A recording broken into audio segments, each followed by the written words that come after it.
Hi, I'm Josiah. And I'm Elizabeth. And this is Worth Watching.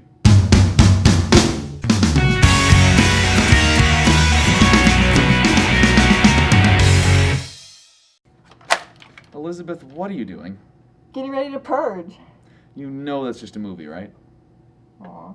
Hello and welcome to this episode of Worth Watching. Today we are reviewing The Purge Anarchy, starring Frank Grillo. So this movie is a sequel to the film The Purge, but really the only thing that it has in common with that movie is the same basic premise that there is 12 hours that the US government set up once a year where all crime is legal, and because of that, crime during the rest of the year has fallen and the unemployment rate has gone down and everything, so people can just release the beast and go crazy one night and kill people and do whatever the heck they want to for 12 hours.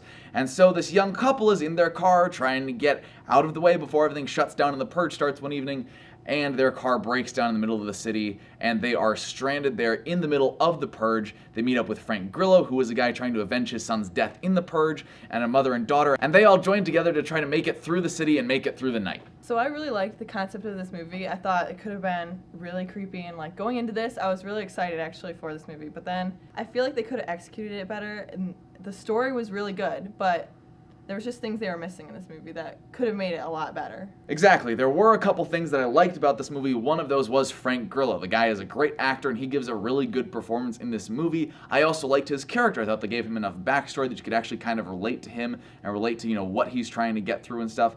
And he's also sort of at the same time that kind of mysterious guy who's totally BA and just knows how to handle every situation. So you sort of like to follow his character because of that as well. So besides him being good, everyone else in this movie, all the actors, pretty much did a horrible job, and it actually made him look really good, and he did good. That was about it. The rest of the actors were just bad.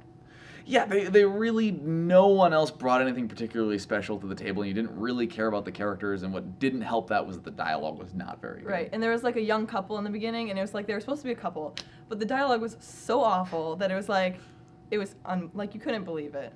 Yeah, and they didn't sell the dialogue well either at all. So there's only really one really good scene in this movie, and it was Frank Grillo, of course, because he was the best actor in this movie, and it was towards the end, and it was good that they put it towards the end because you left it thinking, oh, okay, that wasn't that bad, but that was the only good scene in this movie. Yeah, there's just, you'll know when it happens, there's a scene where he just gives a really great, just emotional moment of performance that you just really see into his character, and he just plays it really convincingly and does a great job with it. And other than really that one moment, there's nothing that really makes this movie stand out at all. There aren't any great moments. The cinematography is not anything special. The soundtrack's fine, but isn't, a standout soundtrack at all. It's got some cliched moments, and again, the acting and dialogue is not very good.